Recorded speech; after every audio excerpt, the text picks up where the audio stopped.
KW Continente presenta los análisis y comentarios del ingeniero José Isabel Blandón y Fernando Correa. Muy buenos días, Panamá. Hoy es martes 22 de diciembre, un día en el que amanecemos, con Inglaterra o todo el archipiélago británico totalmente aislado, nunca mejor dicho. Panamá también se unió a esa cuarentena para frenar esa nueva cepa del Reino Unido.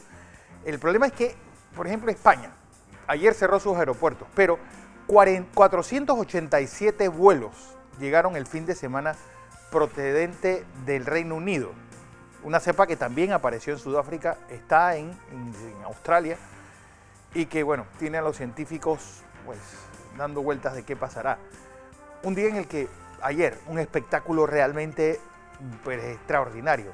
Esa conjunción de Saturno y Júpiter, los panameños podemos verlo hacia el oeste, como había dicho el ingeniero Blandón. Usted mira hacia Chorrera y ahí va a ver esa conjunción que no volveremos a ver dentro de muchísimos años. 22 de junio será el juicio del segundo juicio al expresidente Martinelli. A pesar de todo, se perdió la prelación del orden en los juicios en el órgano judicial y se incorporó para mediados del próximo año.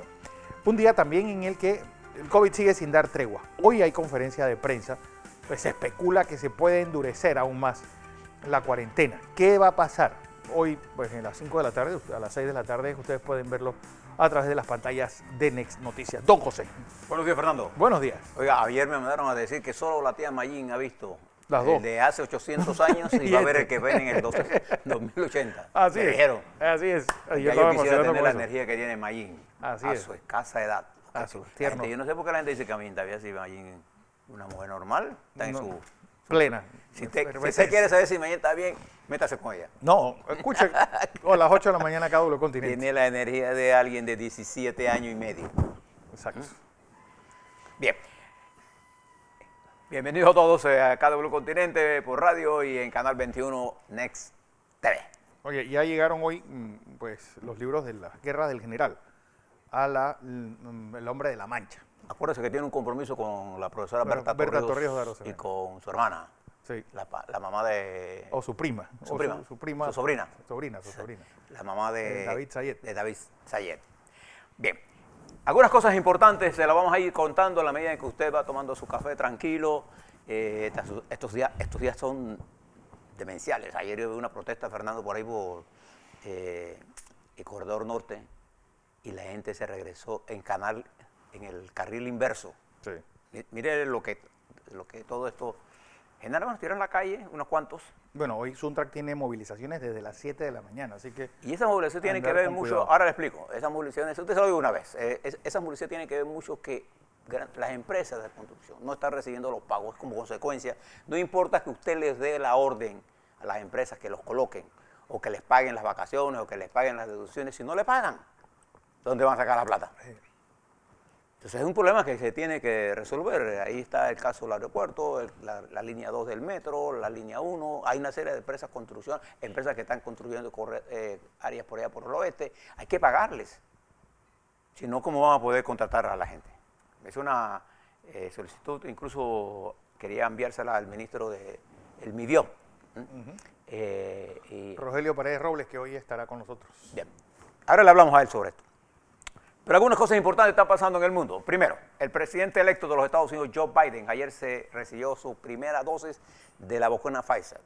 Y su intención de vacunarse, porque esta es la primera y dentro de 21 días tendrá la siguiente, porque Pfizer tiene 21, ahora tiene 28. Es decir, él llegará entonces a presidente de Estados Unidos vacunado. Plenamente. Y eso tiene una razón. A la edad de él tiene 77 años, y el rango de él lo necesitan. Porque no olvidemos que también es un enfermo crónico. Sí. Esta isquemia Y él es un hombre que ha pasado por... Usted quiere saber todo el dolor que un humano puede pasar. Se le murió la esposa en un accidente, se le murió un hijo, se le murió otro hijo. Todo el dolor que el ser humano puede pasar, atravesado por el corazón y el alma de ese ciudadano norteamericano que hoy es el presidente electo de los Estados Unidos, que ayer se vacunó. Está por terminar la propuesta ministerial que ya ha creado sensación al tener tanta gente de tan disímil procedencia. Esa es una cosa que téngalo ahí en los Estados Unidos. ¿Por qué nos importa a los Estados Unidos? Nuestro principal socio del canal. Miren lo que pasa en los Estados Unidos. Mañana, 23, sale del gobierno el Procurador General de la Nación de los Estados Unidos o Secretario de Justicia. Ese es el rango formal que tiene el Procurador General de la Nación, William Barr. Y ayer, a eso de las 4 de la tarde, ofreció una conferencia de prensa. Miren lo que dice este caballero. Nadie puede dudar, debería dudar, pues, de la lealtad de este hombre al presidente Trump. Hizo todas las cosas que no debe hacer un procurador, pero la hizo. Pero ayer en la conferencia de prensa, mire, dijo 4 cosas. Le preguntaron sobre si él iba a poner un procurador especial para investigar al hijo de Biden. Y ya la respuesta de él categórica. Si yo hubiera considerado que necesitaba un procurador especial, ya lo hubiera nombrado. No tenga la menor duda de eso. Es decir, no. Va a ser nombrar algún procurador para estudiar el fraude electoral y las deficiencias electorales. Dice, no es necesario porque el FBI en todas las investigaciones que hemos hecho no ha encontrado absolutamente nada. Esa es la segunda respuesta. La tercera pregunta, ¿usted considera que el ciberataque es un problema realmente y quién lo promueve? Dice Barr, sin duda alguna se constituye uno de los ataques más serios sobre los Estados Unidos y viene de Rusia. Y coincido plenamente con la aseveración del secretario de Estado de los Estados Unidos. Este significa el rompimiento de Barr con Trump. Porque simultáneamente a que él estaba haciendo esto, el presidente de los Estados Unidos estaba en sus teorías de conspiración. Y ahora quiere que el Congreso, que incluye la Cámara de Representantes y el Senado, le dé la elección que él perdió en las urnas. Van a ser 30 días. A partir de este momento, faltan 30 días para que asuma el poder el presidente electo Joe Biden y Trump está atrincherado en sus propias meditaciones. Hablo un poco más sobre esto. Recuerde también que el domingo 5 de... El 5, ¿no? Yo no sé si es domingo, el 5 de enero. El 5 es martes. Es martes. En los Estados Unidos todas las elecciones son los martes, ¿eh? Una cosa curiosa. Tiene que ver con la tradición de que el fin de semana es para rezar, el día lunes para hacer los mandados y el martes hay más tiempo para votar. Bueno, serán las elecciones fundamental para decidir quién tiene la mayoría en el Congreso. En este momento hay 50 republicanos senadores y hay 48 senadores demócratas. Está en juego 2. Si los demócratas ganan 2, quedarían con 50 y 50 y decidiría la vicepresidenta electa Kamala Harris. Entonces tendrían los demócratas mayoría. Pero si los republicanos ganan 1, entonces quedarían con mayoría, no importa que los demócratas ganen 1. Las probabilidades, ¿cuáles son? Hasta este momento todo indica que la preferencia, las proyecciones, los análisis de las encuestas le dan una ligera ventaja a ambos candidatos a senadores por el Partido Republicano, lo que le daría 52 votos al Partido Republicano, con o sin Trump. Pero la diferencia es apenas de 1,5 puntos por ciento, y algunas veces en el otro es de 1%. Baja, nada más falta que baje una cantidad de gente que no vaya a votar o suba otro para que la diferencia se vaya. Pero hoy, desarrollarse las elecciones hoy, de acuerdo a los pronósticos que tenemos nosotros aquí de los organismos de los Estados Unidos, ganarían los 2 republicanos la elección en el estado de Georgia, que ganó el presidente electo Biden.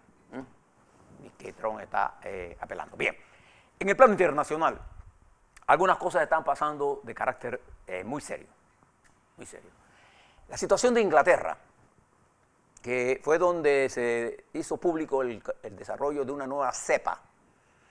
Que es muy parecida a la que descubrimos en Panamá, o la que se descubrió en Panamá en junio. Pero quiero que sepan, para que no se llenen de terror, esta es una cepa cuya característica fundamentalmente es la velocidad de reproducción, que ya eso es serio. Sí.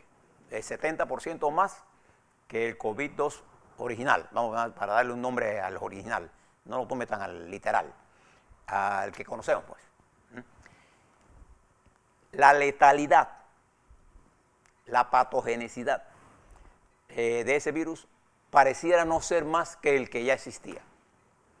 Lo que tendremos ahora mismo es mayor infecciones, habrá más muertos por cantidad de positivos, pero el porcentaje de letalidad deberá mantenerse entre 1 y 1,5 y probablemente por debajo de 1, pero la velocidad de reproducción es más alta. 70%. Y eso tiene a Alemania aterrada y han bloqueado prácticamente Inglaterra.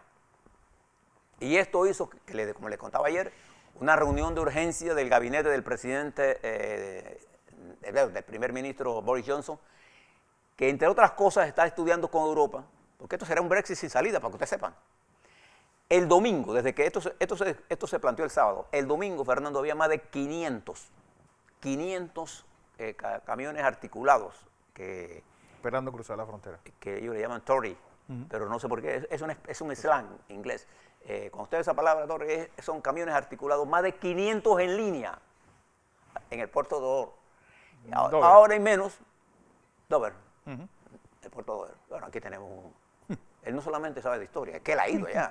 Él fue uno de los pocos invitados al matrimonio de la reina allá en España.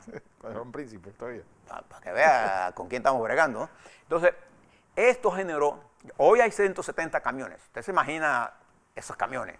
¿Y cuál es el peligro? Que Johnson lo que está tratando de buscar con Europa es el abastecimiento de comida. Porque si este bloqueo se da en forma sin control y sin mecanismos de pasar comidas, por lo menos, Inglaterra quedaría aislada y sin comida. Ese es el peligro. Que es increíble lo que ahora los ingleses están cayendo en cuenta que son una isla, porque uno va a Inglaterra y escucha el estado del tiempo y dice, va a llover sobre el canal, el continente quedará aislado. Sí. ¿Y qué va a quedar con ellos? Con ellos los que están aislados. Pero bueno, Inglaterra es una potencia, sí, Inglaterra es un tremendo país. Además que tiene una psiquis de que todavía son un imperio todavía de muy reciente caída, hombre. Y además ellos fueron imperios hasta hace poco. Pero sí, hasta hace 3 días. ¿no? Hace 200 años ellos eran los imperios y después el canal de Panamá, la Segunda Guerra Mundial terminó de darle a los Estados Unidos la hegemonía sobre el control de los mares. Exacto. Porque la potencia que controla los mares y sobre todo el Pacífico y el Atlántico son los dos grandes masas de acuáticas más grandes del planeta Tierra, con todos los dos. Estados Unidos hizo la potencia y se dio ante una Inglaterra que tuvo que reconstruirse en la Segunda Guerra Mundial, para que ustedes vean el papel fundamental que jugamos nosotros en este mundo. Que Suez fue para Inglaterra, en su escalada hacia ser una potencia, lo que el canal de Panamá fue para los Estados Unidos. O sea, hay que ver todavía qué rol o qué estrecho marítimo es el que va a jugar el papel más importante para que China dé ese paso hacia adelante. Y mire si esto de Inglaterra fue importantísimo, que en el día de ayer las bolsas europeas cayeron todas, y las bolsas norteamericanas, que debieron ser impulsadas por la buena noticia de 900.000 millones de dólares en nuevas ayudas. Mira la cantidad de que le estoy hablando, cerca de $1 trillón de dólares. 1 billón en español. 1 billón. En español. Eso es mucho dinero, ¿ah? Mira el nivel de endeudamiento de los Estados Unidos. Bueno, a pesar de esa buena noticia, que se aprobó ya en ambas cámaras, tiene un procedimiento para que lo firme el presidente, la bolsa de Estados Unidos tuvieron un comportamiento moderado, creció un poquito y otros perdieron, sobre todo las tecnológicas, porque el impacto de lo que esté pasando en Inglaterra, el nuevo temor a un virus de mayor velocidad de reproducción, contuvo el estímulo. Este estímulo no es que va a salvar la economía norteamericana, esto va a poner paliativos y va en los próximos meses va a desatar una inflación muy grande, para que estén claros en lo que estamos hablando. Bien, esto se une ahora, Fernando, si tenemos las cifras, mire la velocidad de este virus. A nivel mundial, en este momento, nosotros ya hemos sobrepasado la cifra de los 77 millones, ¿verdad? Sí, ahora exactamente, el mundo amanece hoy, bueno, amaneció, pues con 77.953.000. Casi 78. 1.720.937 fallecidos, 2.21 de tasa de letalidad y 69.48 de tasa de recuperación. ¿Y los Estados Unidos, Fernando? Estados Unidos, hoy, Estados Unidos amanece con 18.473.664 casos de los cuales 7.339.567 están activos, tiene 326.772 fallecidos, una tasa de letalidad de 1.77 y una tasa de recuperación de 58.50. Ayer, 186.926 casos y 1.673 defunciones. Esta realidad de esta situación global, que también se repite en nuestro continente, sí, ha hecho, por ejemplo, que este virus, la nueva cepa, ya se encuentra desde Australia, Sudáfrica, Europa, y ha hecho que la mayoría de los países, entre ellos la República de Panamá, cierre sus fronteras aéreas a cualquier trámite de pasajeros, sea nacional o internacional. Si es nacional, regresará a Panamá y tiene que hacer cuarentena obligatoria. Y esto ha acercado a Inglaterra y ha puesto al primer ministro de Inglaterra en casi jaque. No maten. Bueno, para Inglaterra, 2.073.511 casos, 67.616 fallecidos, 33.264 casos ayer, 215 fallecidos y lo más importante, la tasa de letalidad 3.26, el doble de Panamá.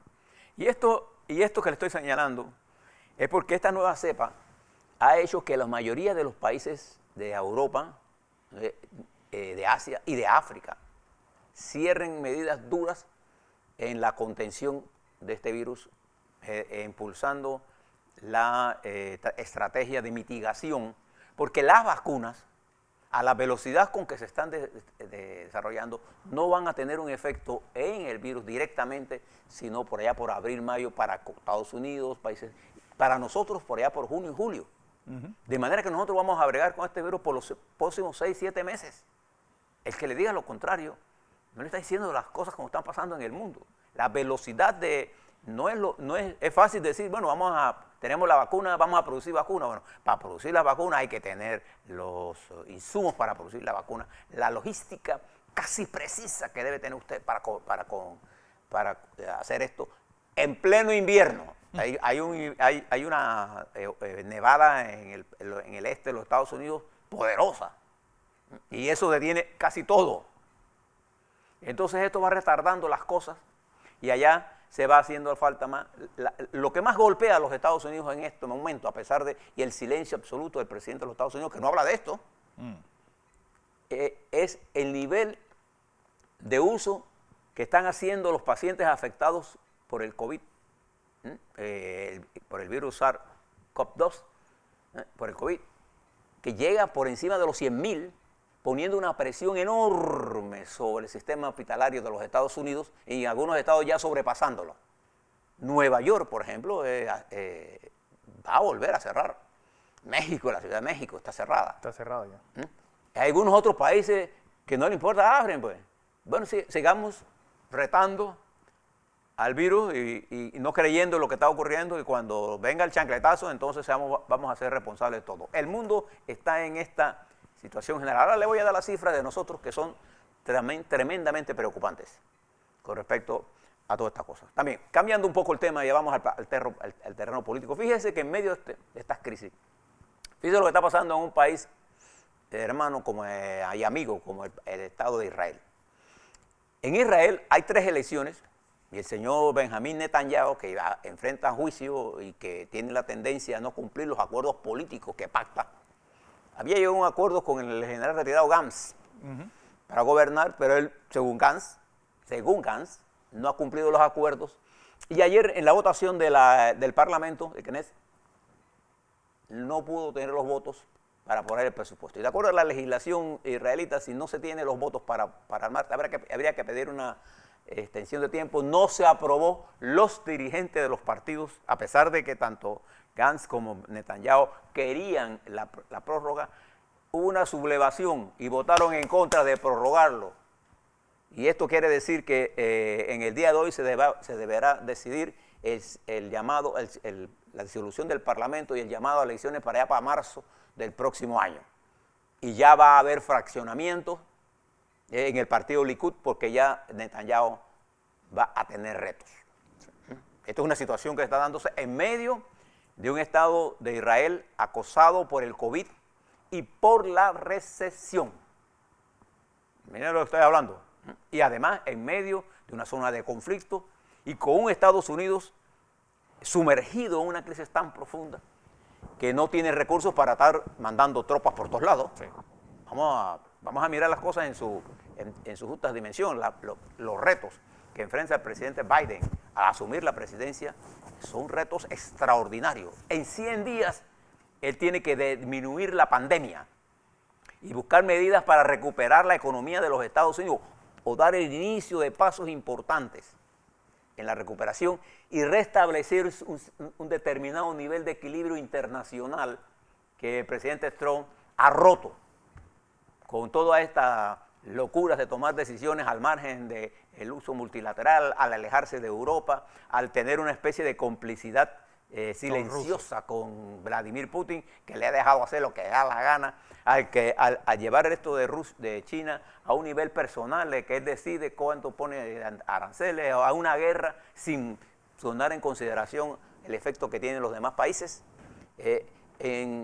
endureciendo el camino, llegando a acuerdos con países, coge el caso de Marruecos, lo que hace va a enredar esto, igual que el caso de Sudán. Usted no hace... de Marruecos, José, y quiero añadir aquí porque ayer el Reino de Marruecos dijo que Ceuta y Melilla son territorio marroquí, es decir, una escalada ya no solamente contra el pueblo saharaui, sino ahora contra España, que recuerden que estas son dos ciudades autónomas que están en África. Y en igual situación se encuentra África y América Latina. Observe que este año va a terminar en nuestros continentes, en África y en Asia, vamos a terminar con protestas de los pueblos pidiendo que cambios. Usted ve, por ejemplo, en Guatemala, ¿qué piden? Una nueva constitución, un nuevo Estado multinacional. Usted ve en Perú, ¿qué definen? Nueva constitución, nuevo Estado, un país en crisis, con la teoría del señor Ugarte de que caiga el que caiga. Bueno, el que cayó fue Perú. Un Ecuador sumido ahora, acaba de ser un nuevo escándalo que azota al gobierno de Lenín Moreno. Las fuerzas se van a decidir entre Noboa y las fuerzas de Correa, en realidad, porque el señor presidente actual no lleva ni un chance en estas elecciones. En Chile, las protestas y la corrupción dentro del ejército. Las protestas duras, firmes, que por el espacio de un año, Argentina, en medio de una crisis pavorosa, Brasil sin presidente. Eso es lo que podemos decir. México con un presidente que está en las nubes, y aunque tenga un alto nivel de aceptación, el Estado mexicano se encuentra en estado de postración, para que ustedes sepan. Y una Centroamérica agobiada, y el mundo en general agobiado. Fíjense ahora en los Estados Unidos. ¿Dónde está la preocupación? Y voy a terminar aquí. La preocupación ahora mismo es qué va a hacer Trump en los próximos 30 días. ¿Qué es lo que le queda de gobierno? Y cerrada la puerta de la Corte Suprema de Justicia, ya él puso una nueva demanda. Ahora Trump intenta que el Congreso y el Senado, él estaba hablando con congresistas, desconozcan el proceso electoral. Y él cuenta con gente ahí para seguir en esto. Y hay una señora Power, que es una loca, voy a quitar la palabra, sí, que es una teórica de la conspiración permanente, junto con el general Flynn, hablando de golpe militar para tomarse estados y hacer elecciones. Miren lo que está pasando en los Estados Unidos. Este sistema, este nivel de incertidumbre genera un nivel de ansiedad en el pueblo norteamericano, porque hay millones de norteamericanos que siguen creyendo todos los cuentos de Trump. Trump perdió las elecciones y no lo perdió por medio punto. Lo perdió por cerca de 8 millones de votos, 7 millones de votos electorales, perdón, de votos populares. Y lo perdió 306 votos electorales a 232. Y en los estados que él dice que eran los estados, una parte importante de esos estados estaban dirigidas por republicanos. Ahí tiene usted el caso de Arizona, tiene el caso de Georgia, ellos controlaban. Y entonces él dice que lo que pasa es que estos republicanos se vendieron. Y ya usted ve el Procurador General de la Nación, Barr, que es un aliado de él, tomando distancia. Ya usted ve a Pompeo tomando distancia de él. Y él se ha quedado con un grupúsculo de gente que solo hace lo que él dice. Y estos 30 días serán muy difíciles para los Estados Unidos, pero el daño estructural que este hombre le está haciendo a los Estados Unidos, tanto en el problema de la pandemia, tanto en el peso de los Estados Unidos a nivel mundial, en una Europa necesitada de alianza con los Estados Unidos, en una África y América Latina necesitada de una nueva visión de los Estados Unidos hacia nosotros. Necesitamos que ellos se fijen, no en nosotros como su patio trasero, sino nosotros como socios estratégicos de ellos para aprender un camino del desarrollo que impida las migraciones ilegales. Creo que Biden va a hacer una diferencia, pero va a pasar mucho tiempo sobre eso. Esa es la realidad con que nos vamos a enfrentar nosotros. Por eso, cuando le hable sobre el COVID, quiero que piensen, en el mundo complejo no hay soluciones fáciles. Son soluciones difíciles, que requieren el mejor talento de la nación. Y el mejor talento de la nación se encuentra normalmente en todas las estructuras políticas existentes, y en algunas veces en sectores privados independientes. Pero no se encuentran en aquellos informers, ¿cómo se llama? Influencers, cuya única línea virtud es la quien paga. Quien paga. A la vuelta vamos a hablar sobre Panamá. Así es.